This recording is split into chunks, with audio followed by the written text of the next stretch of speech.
Spider-Man face à Miles Morales.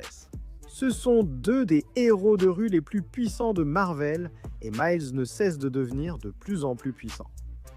Mais est-il assez puissant pour vaincre le Spider-Man original? Qui gagnerait dans un combat entre les deux? Et franchement, est-ce que ce combat serait vraiment serré? Allons-y. Miles était juste un adolescent ordinaire jusqu'à ce qu'il soit mordu par l'araignée modifiée par la formule Oz qui avait été sortie en cachette de l'Oscorp alors fermé. Cette morsure lui a conféré un large éventail de pouvoirs, y compris les capacités traditionnelles de Spider-Man, mais elle lui a aussi apporté des pouvoirs électriques, qu'il a appelés son Venom Sting, ainsi que la capacité de devenir invisible.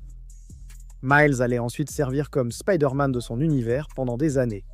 La Terre 1610, et il lui arrivait même parfois d'interagir avec Peter Parker de la Terre 616. Pendant les événements de Secret Wars, cependant, Miles fut l'une des rares des personnes à survivre à la fin de toute chose Et il s'est retrouvé à être l'un des rares individus de l'univers Ultimate à survivre à la renaissance du multivers grâce à la faveur de l'homme-molécule. Depuis lors, lui et sa famille vivent sur la Terre 616. Il a été membre des Avengers, des Champions, des Ultimates, l'un des héros les plus importants du monde. Miles possède toute la force proportionnelle d'une araignée, ce qui signifie qu'il est facilement doté d'une force surhumaine. Assez fort pour soulever et lancer facilement une voiture de police, un gros camion ou même un conteneur maritime, ce qui veut dire qu'il peut soulever et lancer jusqu'à 34 tonnes si ce conteneur est plein. Et le plus fou, c'est que Miles est encore en train de développer sa force. Il n'a pas encore atteint sa limite maximale. Mais même s'il n'a pas encore atteint sa force maximale, Spider-Man peut quand même donner un sacré coup de poing. Du genre de coup de poing qui n'a aucun mal à envoyer le bouffon vert valser partout, voire même à le faire traverser des immeubles. Le genre de coup de poing qui peut mettre knock-out beaucoup d'adversaires en un seul coup, qui peut battre Hammerhead, même avec son crâne en adamantium sophistiqué, et qui, en général, surpasse tous ceux qu'il croise. Et tout comme Peter, Miles se retient toujours lors d'un combat. Quand la situation l'exige, Miles arrête parfois de se retenir, comme lorsqu'il a brisé le bouclier de Cap d'un seul coup de poing. Bon, c'était le Capitaine Hydra, et ce n'était pas le bouclier classique en vibranium de Steve Rogers, mais il était quand même très résistant, et Miles l'a brisé d'un seul coup. Ce n'est pas seulement la force proportionnelle d'une araignée. Miles est bien plus résistant que pratiquement tout le monde autour de lui. Il a été projeté très très loin par Rhino et il allait très bien. Il a encaissé plusieurs fois des coups de Rhino et du bouffon vert sans souci, alors qu'ils avaient déjà causé bien des problèmes à Peter Parker. Il a survécu au coup de Morland, qui peut carrément tuer d'autres Spider-Man, et ce ne sont jamais de simples coups physiques. Par exemple, l'une des attaques soniques du rôdeur a pu faire ça. Miles a encaissé une sacrée raclée de sa part. Il a survécu à des missiles, à tête chercheuse, à des rafales d'énergie de vision et à de puissantes attaques électriques, à une chaleur capable de faire fondre l'armure d'Iron Man, ou même à des heures de torture intense et d'expérimentation destinées à le pousser à bout. Mais le meilleur atout de Spider-Man, c'est comme pour tout Spider-Man, sa vitesse et son agilité. Spider-Man réagit et bouge en microsecondes. Iron Man lui avait déjà dit de détruire un artefact ancien en une microseconde pour empêcher une armée de franchir le portail, et Miles l'a fait. Il a régulièrement été capable d'esquiver des balles, de réagir aux balles, de bloquer des balles, même après qu'elles aient été tirées. Parfois, elles étaient manipulées par les meilleurs tireurs d'élite, comme Soldats de l'hiver. Donc, ce n'est pas vraiment une question de mauvaise visée ou de tir manqué. Miles est tout simplement plus rapide que les balles. Et il est capable d'utiliser ce genre de vitesse pour esquiver régulièrement ses adversaires, réagir facilement aux coups de poing et aux attaques lancées contre lui. Ses temps de réaction et ses réflexes le rendent presque intouchable. Et par-dessus tout ça, tu ajoutes son sens d'araignée. C'est un miracle que Miles ait déjà été touché. Ça le prévient de pratiquement chaque attaque entrante et ça lui permet de prédire ce qui va se passer ensuite, souvent même avant que l'attaquant ait eu la chance d'attaquer. Mais ce sont juste les pouvoirs classiques de Spider-Man. Miles se distingue par ses pouvoirs électriques et son invisibilité. Avec son invisibilité, il arrive régulièrement à l'utiliser pour surprendre ses adversaires et les prendre de court, les attrapant par surprise et les neutralisant. Il peut aussi s'en servir pour se faufiler ou se cacher de ses ennemis, et il est vraiment incroyablement doué pour ça aussi. Par exemple, Miles est resté caché sur le vaisseau du Créateur, où traînaient Thanos, Namor et le Créateur, sans qu'aucun ne sache sa présence. Ensuite, le corps de Spider-Man produit aussi une forme puissante de bioélectricité, que Miles peut ensuite manipuler de multiples façons. Par exemple, il a appris à décharger des rafales d'énergie depuis ses mains, qu'il appelle Venom Blast, ce qui peut soit simplement étourdir quelqu'un, soit l'assommer complètement. Par exemple, il les a utilisés pour assommer Venom, assommer Rhino, ils ont déjà assommé Spider-Man.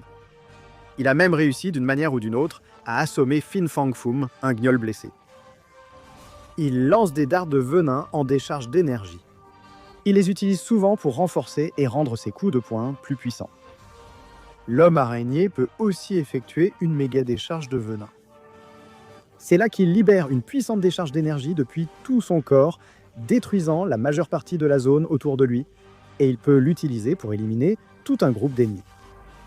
Et récemment, Miles a même appris à créer des constructions à partir d'énergie bioélectrique, comme des toiles électriques ou même des épées électriques. Cependant, je veux que tu prennes tout ce que je viens de dire et que tu le jettes par la fenêtre. Parce que maintenant, on parle du Spider-Man original, le bon vieux Peter Parker. Par exemple, grâce à sa force, il pouvait facilement lancer des voitures et des camions, soulever des wagons de métro au-dessus de sa tête, voire même des jets privés. En fait, Peter est capable de soulever l'une de ces énormes grues de chantier, ou même soutenir et soulever des bâtiments à lui tout seul. Et mec, Spidey peut utiliser toute cette force pour donner des coups de poing incroyables.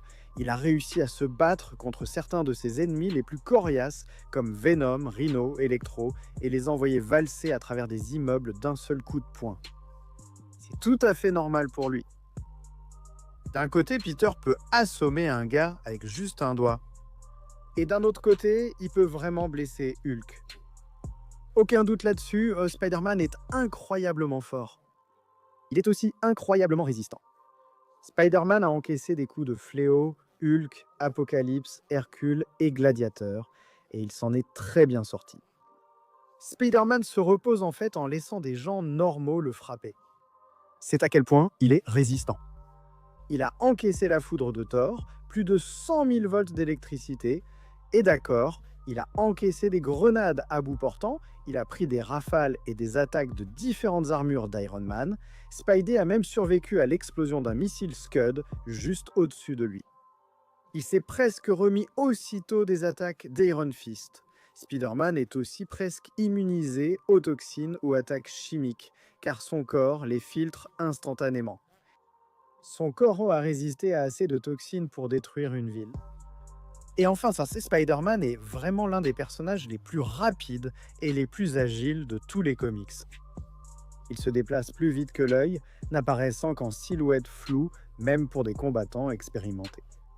Il peut littéralement parcourir des kilomètres en quelques secondes et oublier simplement l'idée d'esquiver des balles.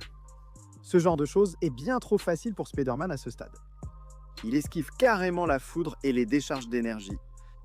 Même des décharges d'énergie censées être plus rapides que la lumière elle-même. Et tout cela fait que Spider-Man est régulièrement capable d'esquiver des balles et la plupart des adversaires qu'il affronte.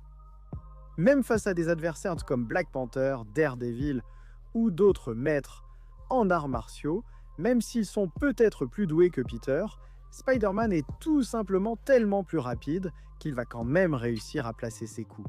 Spider-Man est aussi le contre parfait à pratiquement tout ce qui se présente à lui grâce à son sens d'araignée. Spider-Man saura chaque mouvement que son adversaire s'apprête à faire simplement parce que son sens d'araignée va le lui dire. Et le sens d'araignée n'est pas seulement un système d'alerte qui lui dit quand il va être touché, c'est aussi en quelque sorte un radar qui lui donne une conscience totale de tout ce qui l'entoure. Il faut aussi considérer les lance-toiles de Spider-Man. Ils ont réussi à retenir des adversaires comme Iron Man, voire Hercule et d'autres dieux. En plus de ça, la toile de Spider-Man est pratiquement ignifugée, résistante à l'acide et presque impossible à découper. Et Pierre n'est pas non plus un mauvais combattant. En fait, l'homme araignée a travaillé avec le meilleur expert en arts martiaux de Marvel, Shang-Chi, pour développer son propre style de combat personnel, appelé la voie de l'araignée, destiné à renforcer ses pouvoirs d'araignée et à donner à Pierre un certain niveau de compétence en combat. Alors, au final, est-ce que Miles pourrait vraiment gagner ici? Pourrait-il battre Pierre? Eh bien, Miles a un bon avantage, il possède pratiquement tous les pouvoirs que Pierre a. Mais en plus de cela, il a toutes ses capacités bioénergétiques et son Venom Blast, ainsi que la capacité de devenir invisible. Et même en ce qui concerne la force physique, bien sûr, Pierre est peut-être plus fort maintenant, mais on pourrait dire que c'est simplement parce qu'il est plus âgé. Donnez à Miles quelques années de plus pour grandir et mûrir, et cette différence disparaîtra.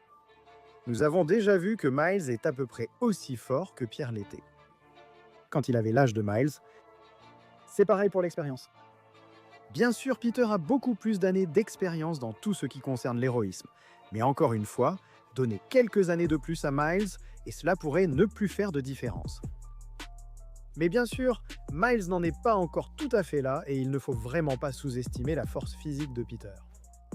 Par exemple, Peter retient constamment sa véritable force. Quand Dr. Octopus a contrôlé le corps de Spider-Man, il a accidentellement arraché la mâchoire d'un méchant lors de ses premiers coups de poing. Il avait gravement sous-estimé à quel point Peter était fort et il n'avait jamais su que Spider-Man se retenait dans chacun de ses combats.